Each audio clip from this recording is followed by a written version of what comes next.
Hey guys, if we reach 1,000 likes, we'll be giving out 2 of our new shirts. All you gotta do is click like, subscribe, and turn on notifications. Good day, Cons, it's me, Faith, the Moliminous, and welcome to another top 10 list. In this one, we're back to our roots being ships, the things that everyone loves to have. I love these videos. They're probably my top videos that we make. Hey, we should make a top 10 list about the top 10 videos that we make on this channel. Though I think we only have like 4 series. We should probably branch out. Anyways, guys, the top 10 cartoon ships, this is not just going to be MLP, Steven Universe, it's going to be all of them, and I hope you guys enjoy this as much as I did coming up with them. There's obviously a lot of ships, and a lot of ships that are a little bit more flimsy than others, some that look like they're built strong and sturdy, but then the show shows that they are really Titanics, and they will sink just like any other ship. But here we go, guys. The top 10 ships that I have, they're not actually in any particular order. They're sometimes kind of ranked in the way that I like them most, but they're not. Any one of these ships aren't exactly bad by any means. So don't think that. Don't think that I'm shitting on your ship. If your ship is in here and it's like lower on the list, just be happy that it's on this list at all. As always, you guys don't have to like the same ships as I do, but I don't have to go on the cruise with you. Number 10. So we're gonna go ahead and keep it to our roots because I know you guys love the MOP stuff. You guys love that. I love it. It's what my channel was based upon. What we have here is a little bit more an obscure one, and maybe even a little bit more of a controversial one, which is kind of what this list will probably be no matter what. But we have Twilight and Celestia. Yes, the whole student and teacher thing. Yes, Celestia is infinitely times older than Twilight, but they're both immortal now, and you know, she's clearly over 18. When you're immortal, does age really matter? As long as you're over 18, does it really matter? I don't think it does. Anyways, it is kind of that whole trope of the student having some sort of sexual fantasy about their teacher. There's a closeness here, that there's this vulnerability that they've been around, this person that they always go to for questions, that someone who's always helped them throughout their life, and in some cases has been around more than their parents. Think about it. You see your teachers, usually, especially during the weekdays, more than you see your parents. So it only makes sense that sometimes a connection will follow when you're this close to someone. Of course, there's plenty of ships that you can choose from MLP. In fact, we've done multiple videos on it. So if you're feeling shippy, go watch those videos. Number 9. Pearl and the Rose look-alike. So I don't think it's any secret that Steven Universe is filled with a lot of lesbian women. There's a lot of lesbian shipping vibes that goes on all throughout that show. If you're one of those people saying, well, Molly, they don't actually have gender because they're rocks. Well, you may think you're being progressive, but you're actually just being an asshole, because these things look like females, they self-identify as female, and they use female pronouns. Therefore, I'm going to call them females, if for nothing else but respect for them. So cheers, lads. Anyways, Pearl has always had some sort of sexual tension when it comes to Rose. There has always been something there. Yes, all the gyms have a connection to her, but it seems like Pearl has a special connection to her. Through all the songs about her, it's always fighting for her, dreaming about her.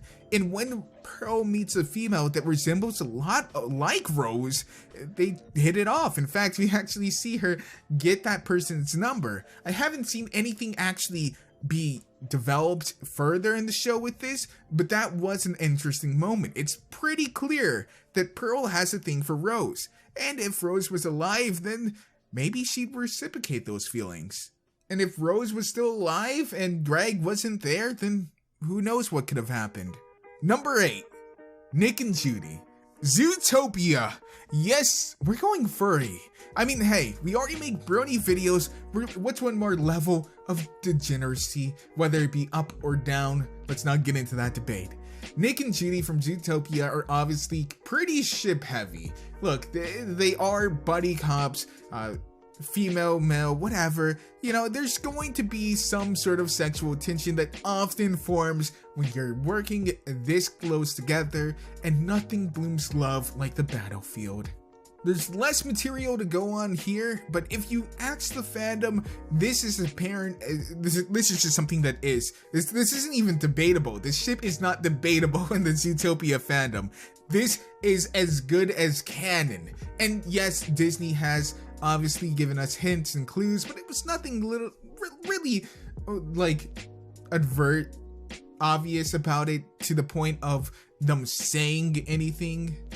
It's just all kinds of subtle winks and nods here and there. This ship also gives a new meaning to the phrase tying the knot.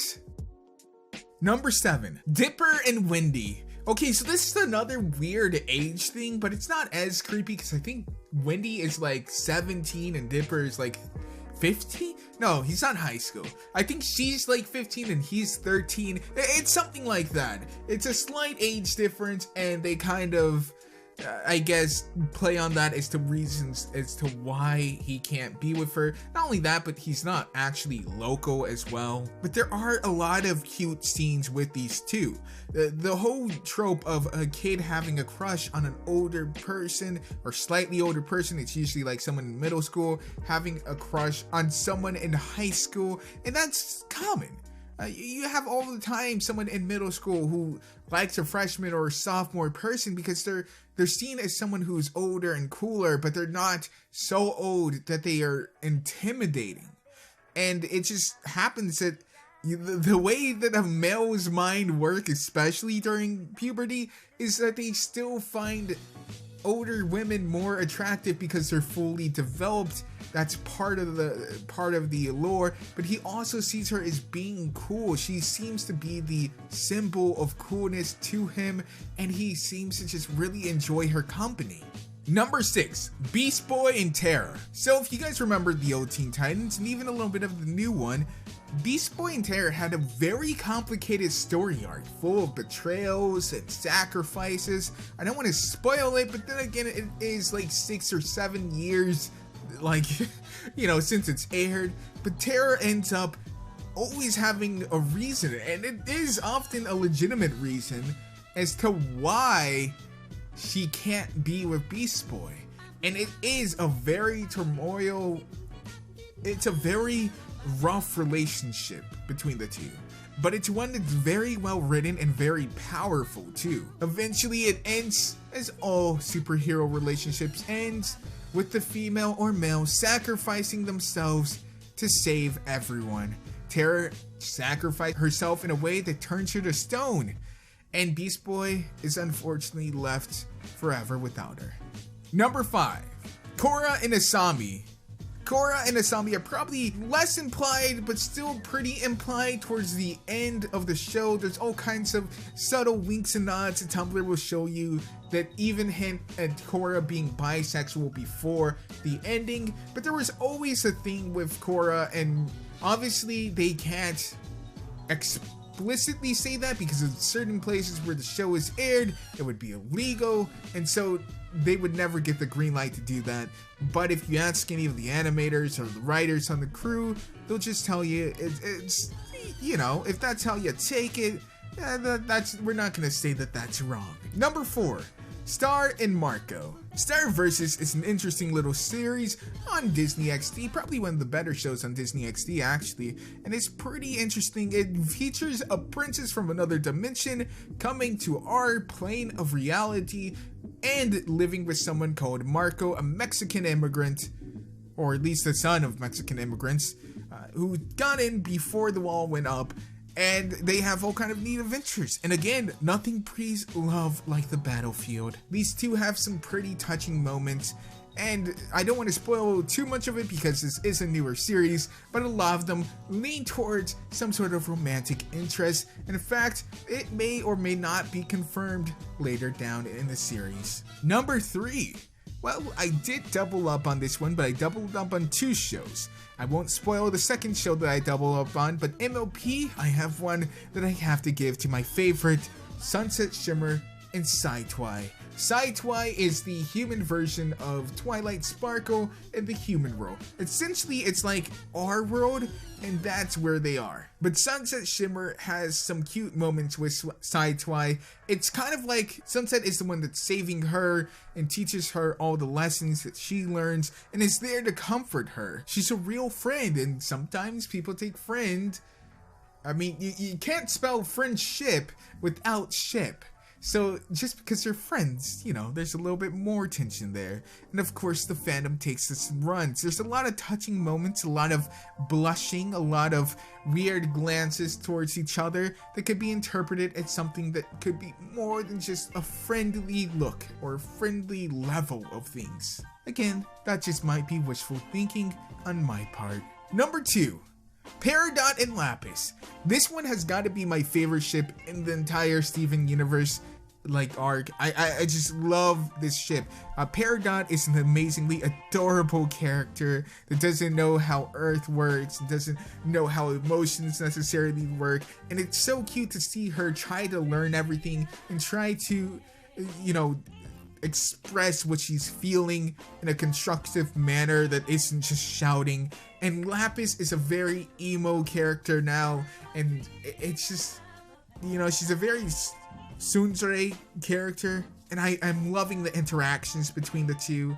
I'm loving the contrast, and I'm loving that they're both opening up to each other, and this is the first time in a while that they've each done that, and I think this is just so well written. And lastly, here we have the number 1 ship, which will be Marceline and Bubblegum. Now, if you guys don't know, because a lot of you guys didn't see that video, but I did do a video recently on Marceline and Bubblegum and whether or not they were actually gay or not, or should be considered as such.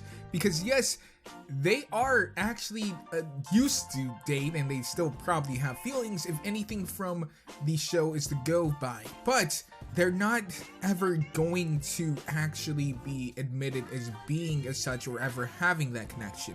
The show creator has said as much. He has said, yes, they did date, but it won't be in anything like the books or movies or TV show at all. And he said the reason will be because a lot of the times, certain places where the show airs, it would be illegal. So unfortunately, due to some backwatered countries and some backwater ideological religious views, etc., we'll never see it in the show. But these two are obviously shipped pretty hard, since a lot of the ships on this list aren't expressly stated as such. I think it deserves it. The love that these two have and the scenes that these two have are extremely cute. And because of the fact that they actually were dating back in the day, I think it's even probably my favorite one, even over a lot of the MOP ones. But that's just my personal opinion and my personal list. Let me know what you guys think down below in the comment section. Be sure to like this video if you enjoyed and share it to your friends who may or may not find it interesting as well. Put it on your Tumblrs, Reddit, whatever it is you use. I'll see you guys next time. So it's been Faith and Moliminous. I'll see you guys later. As always, it's been Faith and Moliminous. I'll see you guys later.